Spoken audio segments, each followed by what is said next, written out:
We welcome you, month we all adore. We pray for happiness and more. To all the people, open up your door.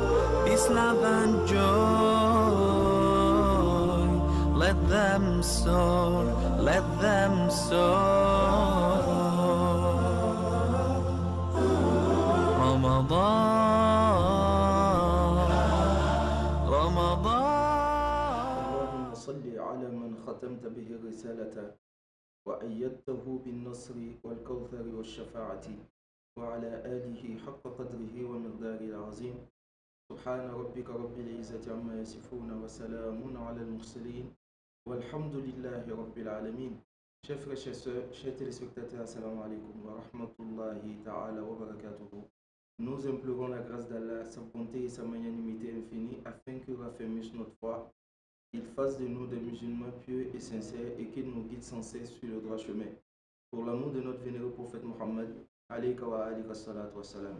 Alhamdulillahi Rabbil Alamin.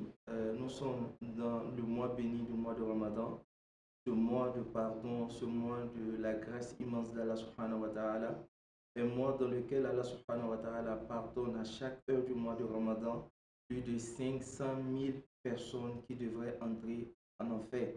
Alors, ceux qui ont commis des péchés irrémissibles, c'est le moment pour revenir à Allah subhanahu wa ta'ala. C'est le moment de montrer son regret à Allah subhanahu wa ta'ala et de bénéficier de la grâce et du pardon d'Allah subhanahu wa ta'ala. Qu'Allah nous accorde sa grâce.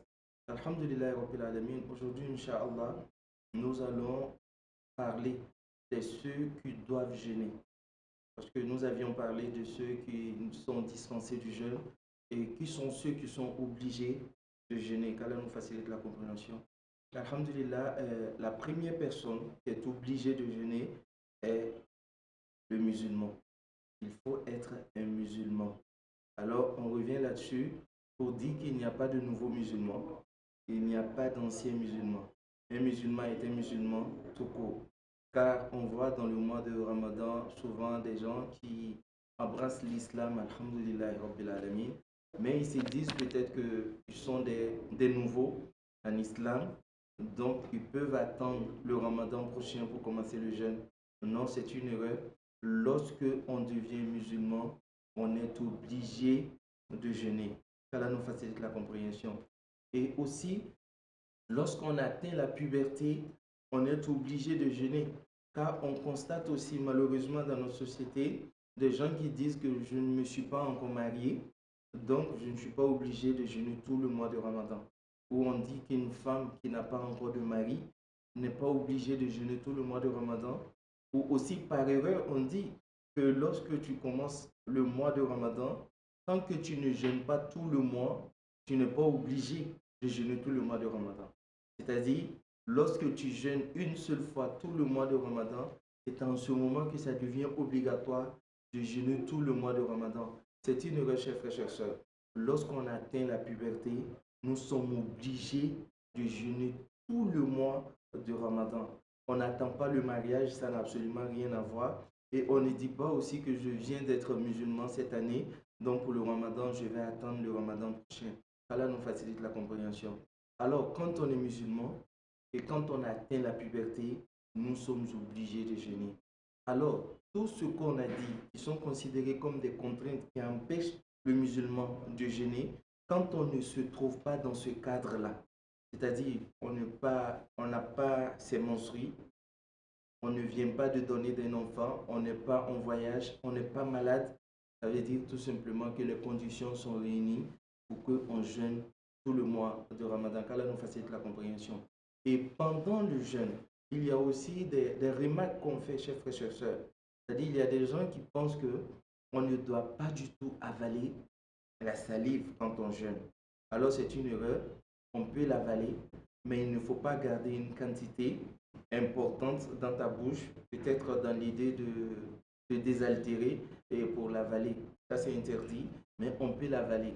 Donc, entre parenthèses, c'est pour vous dire d'éviter de salir les coins de la rue. On peut avaler sa salive. On peut aussi utiliser les cure-dents quand on jeûne, mais il ne faut pas avaler le goût ou bien ce qu'on utilise, il ne faut pas l'avaler. Bon, pour ceux aussi qui se brossent les dents, dans le mois de Ramadan, on l'a dit, il faut éviter, c'est mieux de l'éviter. Mais quand on veut le faire, il faut utiliser des pâtes qui ne sont pas salées ni sucrées, qui n'ont pas de goût. Et puis, il faut éviter aussi de l'avaler. Et dans le mois de Ramadan, chers frères et sœurs, il y a des éléments souvent qu'on ne considère pas. Mais ces éléments-là peuvent annuler notre jeûne. C'est-à-dire, quelqu'un qui jeûne et la personne s'est dit que moi, je suis fatigué d'être musulman et ce jeûne-là m'a tellement épuisé, à partir de cet instant, je ne suis plus musulman. Alors, le fait de prononcer simplement cette phrase, ça peut automatiquement annuler le jeûne. Et celui aussi qui jeûne et qui ne fait pas attention à tout ce qu'il pose comme acte. Je vais dire, quelqu'un qui jeûne et la personne se permet de regarder certaines choses, des choses qu'on ne doit pas regarder islamiquement, et la personne reste dans cet état jusqu'à ce qu'elle se trouve dans un état où elle oublie carrément son jeûne.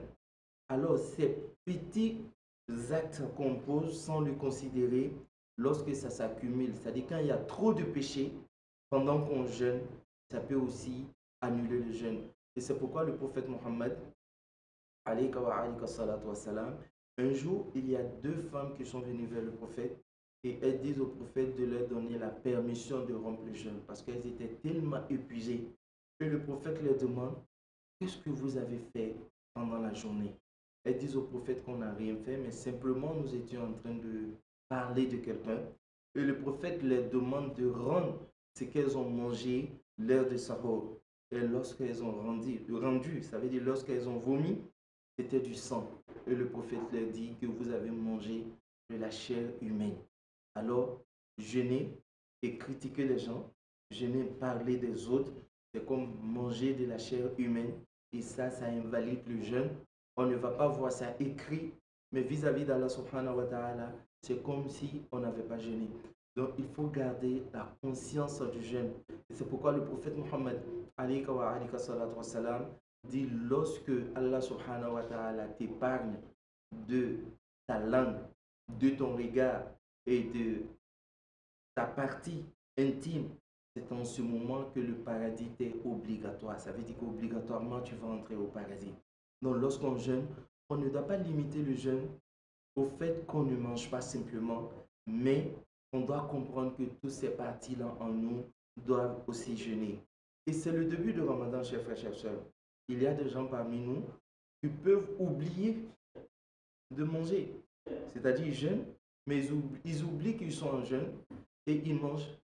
Et quand ça t'arrive, Allah subhanahu wa ta'ala, dans sa grâce, le jeûne de ce jour n'est pas annulé. Lorsque tu oublies de manger, car le prophète dit et Allah qui t'a donné à manger et qui t'a donné à boire.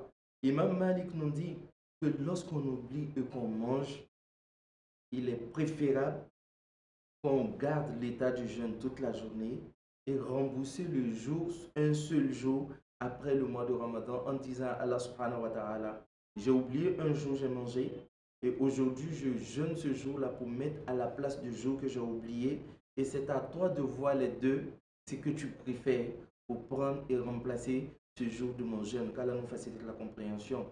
Et alors, retenez encore cette bénédiction que le prophète Muhammad faisait tous les jours avant de rompre son jeûne.